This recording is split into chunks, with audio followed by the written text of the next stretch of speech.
kuya, wag mo daw siya ganun. Baka bumili siya. Kasi luto. Hindi naman daw kumain si Makakausap. Masakit si Makmak. Saan? Ganyan na lang. Pumasok yung taon. Hindi. Uy, Monday wala siyang pasok eh. Hindi, wala na siyang day off na dahil 3 lang sila sa school. Ay, dire-diretso. Kaso nagkasakit ka. Hindi sila uuwi. Hindi pa sigurado. Si kuya, baka Hindi ko umuwi, di si Makmak muna. sabi ko kay Bill, sama ka kay kuya para makapasyal ka. Kaso wala siya pamisahe. Di ba manghiram si kuya kotse? Alis si daddy mo. Baka bukas malis na.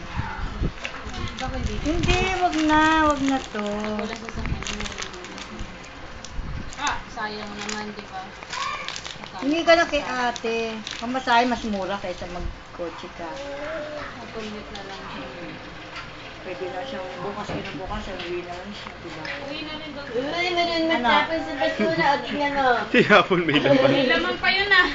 Tinapon mo, may naman yun. Baka biscuit tinapon niya. Hindi, ding-dong. Ding-dong. Ay, pakain mo daw yung ano. Hindi yan sinabi sa bag. Mamaya na. Hindi yan lang. Hindi sinabi.